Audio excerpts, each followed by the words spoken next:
जय श्री हरि। वैशाख मास की पावन कथाओं में आज हम एक ऐसे पड़ाव पर खड़े हैं जहां धर्म और विज्ञान का अनूठा संगम होता है। पिछले अध्याय में हमने सुना कि कैसे श्रद्धा मात्र से उद्धार होता है, लेकिन आज का 10वां अध्याय हमें प्रेरणा देगा कि वैशाख के महीने में वस्तुओं का दान क्यों जरूरी है। क्या आपने कभी सोचा है कि वैशाख में मिट्टी का घड़ा दान करना साक्षात त्रिदेवों की पूजा के समान क्यों माना गया है? क्यों सत्तू का दान हमारे 7 जन्मों के दरिद्रता के योग को काट देता है? आज साक्षात महादेव माता पार्वती को उस दान का रहस्य बताएंगे जो स्वर्ग के राजा इंद्र को भी चकित कर देता है। आज हम सुनेंगे श्रुतदेव नाम के उस निर्धन ब्राह्मण की कथा, जिसके पास देने के लिए कुछ भी नहीं था, पर उसने एक मिट्टी के पात्र से वह पद प्राप्त किया जिसे बड़े बड़े तपस्वी नहीं पा सके। अगर आप अपने घर में सुख समृद्धि और पूर्वजों की शांति चाहते हैं तो आज की ये कथा आपके लिए एक वरदान सिद्ध होगी। चलिए कैलाश के उस दिव्य प्रांगण में चलते हैं जहां ज्ञान की वर्षा हो रही है। माता पार्वती ने भगवान शिव से पूछा, हे स्वामी, हे सर्वज्ञ, वैशाख मास में धूप और गर्मी का प्रकोप बढ़ जाता है।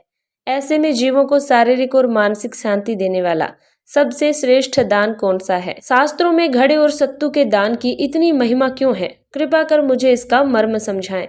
भगवान शिव ने कहा, हे गिरिजे, वैशाख मास में सूर्य की तपिश से त्रिलोकी तपने लगती है।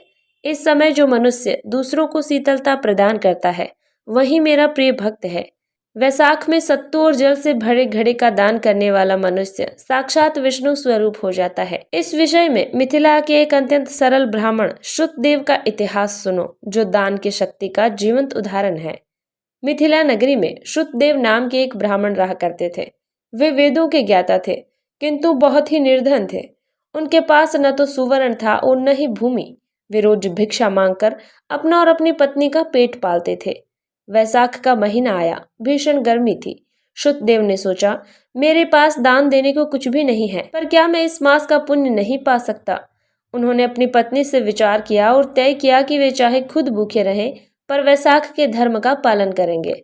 उन्होंने कड़ी मेहनत करके कुछ सत्तू और एक मिट्टी का नया घड़ा एकत्र किया। उन्होंने घड़े को शीतल जल से भरा और सत्तू को भगवान माधव को अर्पित करने के लिए तैयार किया। तभी वहां से एक अत्यंत ही थका हुआ, धूल से लथपथ यात्री गुजरा। वह प्यास से बेहाल था और उसके प्राण निकलने ही वाले थे। श्रुतदेव ने उस अजनबी को अपनी कुटिया में बिठाया और उसे बड़े ही प्रेम से नए घड़े का ठंडा जल पिलाया और उसे अपना सारा सत्तू खिला दिया। जैसे ही उस यात्री की प्यास बुझी, श्रुतदेव को ऐसा अनुभव हुआ कि उसके भीतर साक्षात कोटि कोटि तीर्थों का पुण्य समा गया हो। उसी रात श्रुतदेव को स्वप्न में भगवान विष्णु के दर्शन हुए। भगवान ने कहा, हे श्रुतदेव, जो घड़ा तुमने उस प्यासे को दिया था वह केवल मिट्टी का पात्र नहीं था, वह मेरा साक्षात स्वरूप था। वैशाख में घड़े का दान करने से मनुष्य के पितरों को अक्षय तृप्ति मिलती है और सत्तू खाने से व्यक्ति के पापों का क्षय होता है।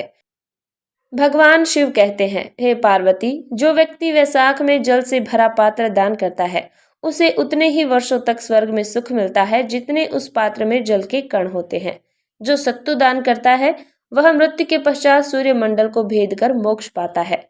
तो भक्तों, श्रुतदेव की कथा हमें सिखाती है कि दान करने के लिए बड़ी जेब नहीं, बड़ा दिल चाहिए।